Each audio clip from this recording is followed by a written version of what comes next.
Operation సింధూర్లో Pakistan ఇంకా పీఓకేలో దాడులు చేసిన భారత సైన్యం అనేక ఉగ్ర సైనిక స్థావరాలను ధ్వంసం చేసిన విషయం తెలిసిందే. ఈ దాడులు జరిగిన విషయాన్ని పాకిస్తాన్ ప్రధాని షహబాజ్ షరీఫ్ అంగీకరించారు. పాకిస్తాన్ సైన్యం మేల్కొనే లోపే కీలక సైనిక స్థావరాలే లక్ష్యంగా బ్రహ్మోస్ క్షిపణులతో భారత్ మెరుపు దాడులు చేసిందన్నారు.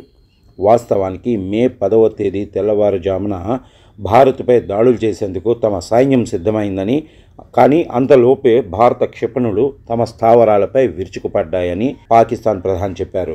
భారత దాడులను ధీటుగా తిప్పికొట్టాలని మే 9వ తేదీ రాత్రి మేము నిర్ణయించుకున్నాం. 10వ తేదీ తెల్లవారుజామున ప్రార్థనలు ముగిసిన వెంటనే 4:30 గంటలకు దాడులు చేసేందుకు మా సైన్యం సిద్ధమైంది. కానీ మా ప్రణాళిక అమలుకు కొన్ని గంటల ముందే బ్రహ్మోస్ క్షిపణులతో భారత్ విరుచుకుపడింది.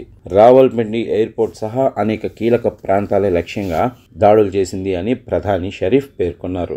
అజర్బైజాన్ పర్యటనలో భాగంగా ఓ కార్యక్రమంలో మాట్లాడిన ఆయన దాడుల ప్రణాళిక గురించి ఆర్మీ చీఫ్ మునీర్ తనకు ముందస్తుగానే తెలియజేశారని చెప్పారు. భారత దూకుడు తత్వం ఘర్షణను మరింత పెంచిందని ప్రధాని షరీఫ్ పేర్కొన్నారు. భారత్ దాడి చేసినప్పుడు దేశాన్ని రక్షించుకోవడం తప్పితే మనకు మరో మార్గం లేదన్నారు. కాల్పుల విరమణకు ఆర్మీ చీఫ్ మునీర్ సలహా ఇచ్చారని, ఈ ఘర్షణ మరింత ముదరకూడదనే ఉద్దేశంతో తాను కూడా అందుకు అంగీకరించానని చెప్పారు. పాకిస్తాన్ సైన్యం హెడ్ క్వార్టర్ ఉన్న రావల్పిండిలోని నూర్ఖాన్, చక్వాల్లోని మురీద్, జాంగ్ జిల్లా షోర్కోట్లో ఉన్న రఫీకి వైమానిక స్థావరాలతో పాటు ఇతర ప్రావిన్సుల్లో భారత్ దాడులు చేసింది. ఇదిలా ఉంటే ఆపరేషన్ సింధూర్ సమయంలో పాకిస్తాన్కు ప్రపంచ దేశాల నుంచి మద్దతు కరువైంది. కేవలం తుర్కియే, చైనా, అజర్బైజాన్, ఇరాన్లు మాత్రమే ఆ దేశానికి మద్దతుగా నిలిచాయి.